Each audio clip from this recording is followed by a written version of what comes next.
बचाओ, दस्तूर बचाओ। इनकलाब जिंदाबाद, इनकलाब जिंदाबाद, इनकलाब जिंदाबाद। कानून वापस लो, इनकलाब जिंदाबाद, इनकलाब। जिंदाबाद। एनडीए हुकूमत बनने के बावजूद अमेंडमेंट एक्ट वापस लो, वापस लो, वापस लो। वक्फ अमेंडमेंट एक्ट वापस लो, वापस लो, वापस लो। हुकूमत में आए और हुकूमत में आने के बाद हिंदुस्तान के सभी लोगों को जो सेक्युलर सोच रखते हैं और ख़ास करके अक़लियत को, उसमें भी मुसलमानों को एक राहत की सांस महसूस हुई कि अब बीजेपी 400 पार नहीं हो पाई। तो इसका मतलब ये हुआ कि बीजेपी अब हमारे ख़िलाफ़ में कोई क़वानीन, कोई कानून नहीं ला सकती है। ये हमारी जो खुशफहमी थी उसको महज 1 साल के अंदर अंदर अमित शाह, हमारे होम मिनिस्टर और हमारे प्राइम मिनिस्टर अमेंडमेंट बिल 2024 के अंदर अगस्त के महीने में वो पार्लियामेंट में ले आए और उसके बाद उसके ऊपर मुसलसल बातें हो रही हैं पूरे हिंदुस्तान भर में कि मुसलमानों ने इतनी जायदाद कैसे बना ली, इतनी 9 लाख से ज़्यादा जायदाद उनके पास कैसे आ गई। 9 लाख एकड़। भले वो लोग इतने अपने आप को बताते हैं कि हम तो बड़े परेशान हाल हैं, फिर इतनी ज़्यादा जायदाद उनके पास कहाँ से आ गई। मेरे दोस्तों, मुसलमानों के पास जो ये जायदाद आई है वो जायदाद हमारे आबा व अजदाद ने दी है।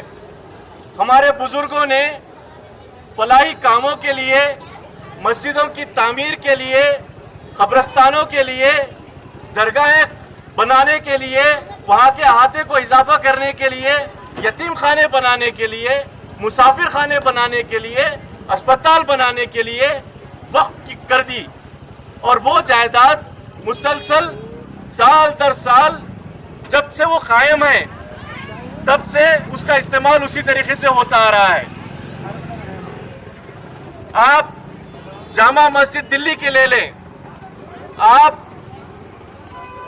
मथुरा की जामा मस्जिद ले लें, आप संभल की जामा मस्जिद ले लें, ये सभी के सभी जो तारीखी मस्जिदें हैं वो औकाफी हैं और साथ ही साथ वो क्योंकि तारीखी है उनको आर्कियोलॉजिकल सर्वे ऑफ इंडिया में शामिल कर लिया गया था।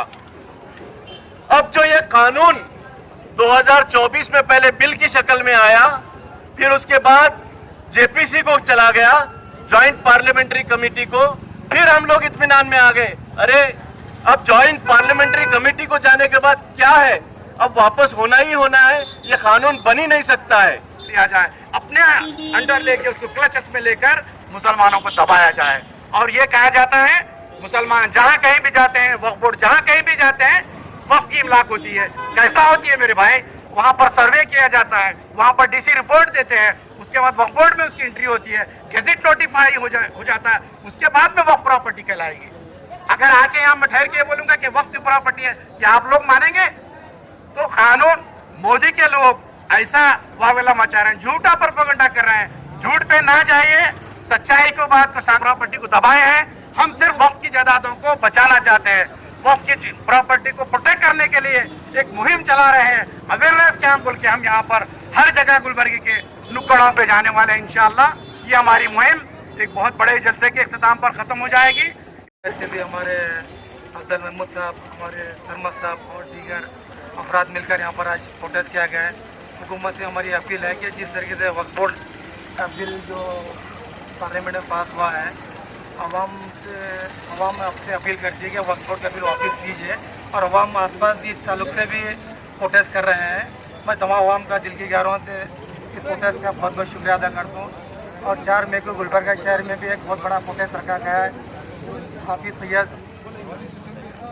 सैयद मोहम्मद अली अल हुसैनी साहब की क़िबला सज्जद नशीन बारगाह बंदरों की जानिब से यहाँ पर बड़ा प्रोटेस्ट रखा गया है। ये इवेंट ग्राउंड में है। अवाम से भी हमारी अपील है कि आप शिरकत कीजिए। मुस्तकली ग्राउंड में 4 बजे रखा गया है। शहर गुलबर्ग अवाम से हमारी गुजारिश है, आप भी तमाम घर से निकलकर शिरकत कीजिए और इसका हमें प्रोग्राम को कामयाब कीजिए। एक जो है ना कॉर्नर मीटिंग रखी गई है, जिस तरीके से शहर में मुख्तलिफ जमातों की तरफ से पर्सनल बोर्ड की हिदायत पे कहीं पर मरकजी जलसे का इनेकाद किया गया है 4 तारीख को, और एक 27 तारीख को इसी महीने की एक जो है ना रैली का भी एहतमाम किया गया है। इसी तरीके से एक्शन कमेटी की तरफ से मुख्तलिफ एरियो में कॉर्नर मीटिंग का एहतमाम किया गया है, क्योंकि जो काला कानून नाफिज हुआ है वो हमारे शायर के खिलाफ है, हमारी शख्सियत के खिलाफ है, हमारी मस्जिदों के खिलाफ है, हमारे दरगाहों के खिलाफ है, हमारे कब्रिस्तानों के खिलाफ है, यहाँ तक कि हमें जो शख्सी आज़ादी इस दस्तूर में मिली है उसके भी खिलाफ है। इसलिए हम इस कानून को पूरी तरीके से रद्द करते हैं और हुकूमत से पुरजोर मुतालबा करते हैं कि इस कानून को वापस ले, नहीं तो जो है ना मुल्क में नारकी फैलने का खदशा है। आज सुप्रीम कोर्ट भी इस चीज को महसूस करते हुए अपने गुज़िश्ता के जो है ना प्रोसेस में ये बात वाज़ेह की है कि मुसलमानों को भी इस कानून के खिलाफ दस्तूरी तौर पर एहतजाज करने का हक है और वो कानून को हाथ में लिए बगैर दस्तूर इसके खिलाफ एहतजाज कर सकते हैं।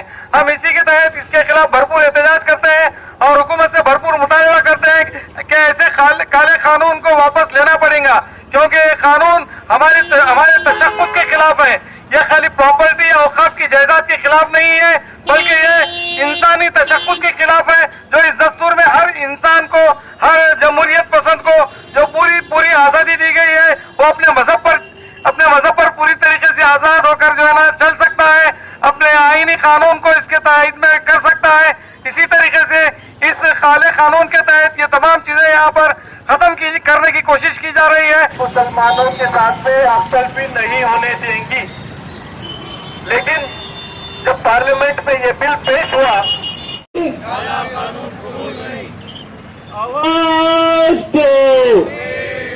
पार्लियामेंट जुडिशरी के ऊपर है ये बताया जा रहा है और ये भी कहा जा रहा है निशिकांत दुबे नाम का जो शख्स है, जो बालताल स्कूल जो औकाफ की जायदाद पर बने हुए हैं, आज वो खतरे में आ चुके हैं।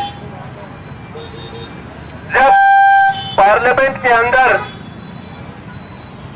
ये पहली बार बिल पेश हुआ तो हम लोगों ने समझा कि ये बिल कभी भी पास नहीं हो सकता है, क्योंकि बीजेपी अब अखिलियत में है।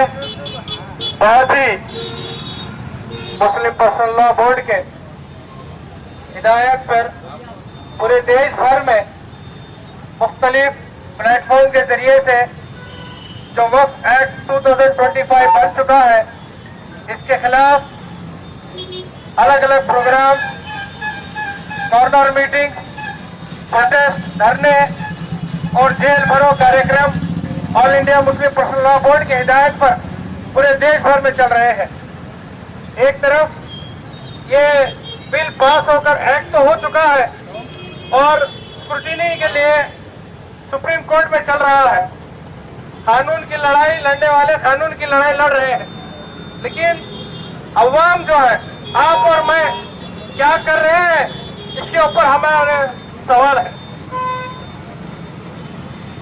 पार्लियामेंट का काम पार्लियामेंट में हो चुका है, अवाम का काम है जमीनी सतह पर वो माहौल को बनाए ताकि जो बिल उन्होंने एक्ट के जरिए से पास कराया है कि इंडियन कॉन्स्टिट्यूशन ने इस देश में रहने वाले तमाम नागरिकों को इक्वल फैसिलिटी दिए हैं, सबको मसावी हक हासिल है और हर भारत के शहरी को अपनी मर्जी का मज़हब इख्तियार करने, उसकी तबलीग करने, मज़हब के इदारे करने और उनको चलाने का पूरा अधिकार हासिल है और इसको फंडामेंटल राइट्स के अंदर शामिल किया गया है। और अगर कानून पार्लियामेंट ऐसा बनाती है जो फंडामेंटल राइट्स के खिलाफ हो तो ये कॉन्स्टिट्यूशन के खिलाफ समझा जाएगा और सुप्रीम कोर्ट कॉन्स्टिट्यूशन के सही है इंटरप्रिटेशन के लिए मौजूद है। कोई भी कानून अगर फंडामेंटल राइट के खिलाफ जाता है तो उसकी जो है तशरीह के लिए, इंटरप्रिटेशन के लिए सुप्रीम कोर्ट को जो है और